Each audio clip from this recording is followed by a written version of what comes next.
জাহাঙ্গীরনগর বিশ্ববিদ্যালয়ের বটতলার খাবার আপনারা কারা কারা খেয়েছেন আমি জানি না, তবে আমার একবার ওখানে খাওয়ার সৌভাগ্য হয়েছিল। ওখানকার খাবারগুলোর বিশেষত্ব হচ্ছে দামে সস্তা কিন্তু স্বাদে অতুলনীয়। বিশেষ করে এর ভর্তাগুলো, নানা রকম বাহারি নামের বাহারি ভর্তা ওরা বিক্রি করে। ওখানে এক ধরনের ভর্তা পাওয়া যায় যেটার নাম হচ্ছে চিকেন ভর্তা বা মুরগির মাংসের ভর্তা।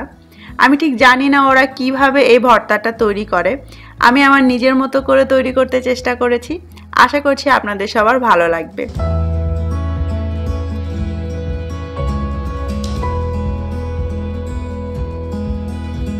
আজকের ভর্তাটা আমি আপনাদেরকে দুইভাবে তৈরি করে দেখাবো, একটা হাতে মাখা, অন্যটা বেটে নেওয়া। এখানে আমি 300 গ্রাম মুরগির মাংস নিয়েছি, এরকম ছোট টুকরো করে কেটে নিয়েছি।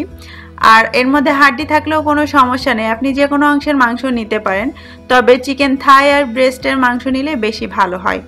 এবার আমি এর মধ্যে কিছু মশলা দিয়ে মাখাবো। দিয়ে দিচ্ছি হাফ চা চামচ পরিমাণ জিরার গুঁড়া, হাফ চা চামচ ধনের গুঁড়া, মরিচের গুঁড়া হাফ চা চামচ, হলুদ গুঁড়া হাফ চা চামচ, গরম মশলার গুঁড়া 1/4 চা চামচ, লবণ পরিমাণ মতো। এবার সবকিছু দিয়ে একসঙ্গে আমি একটু মেখে নিব। আপনারা চাইলে কিন্তু এর মধ্যে টক দই এবং টমেটো কেচাপও দিতে পারেন। আর চেষ্টা করবেন মরিচের গুঁড়াটা একটু ভালো মানের মরিচের গুঁড়া ইউজ করতে, তাহলে এর কালারটা খুবই সুন্দর আসে। এবার আমি এর মধ্যে দিয়ে দিব হাফ চা চামচ আদা এবং রসুন বাটা। তারপর আমি আবারও এটাকে ভালো করে একসঙ্গে মেখে নিব এবং 5 থেকে 10 মিনিট একটু রেখে দিব।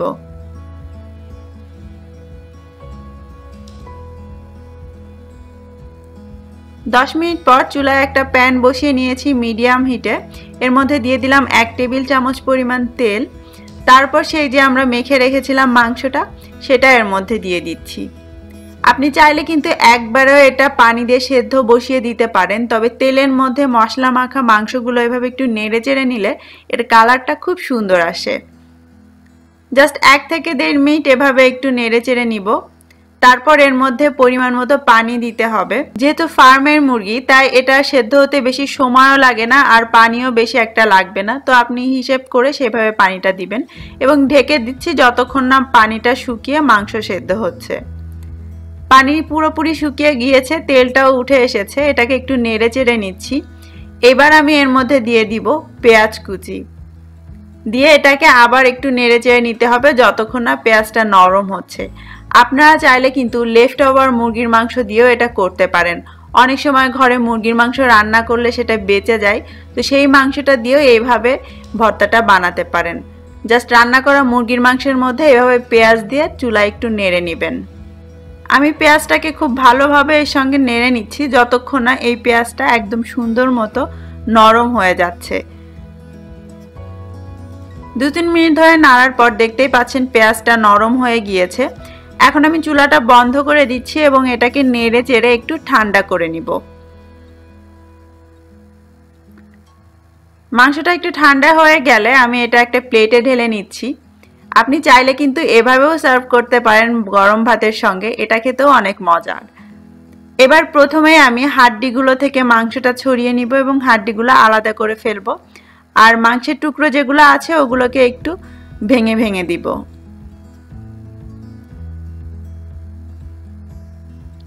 হয়ে গিয়েছে। যেহেতু আমি 2 রকম ভর্তা করব, তাই এই মিশ্রণটাকে আমি 2 ভাগে ভাগ করে নিচ্ছি।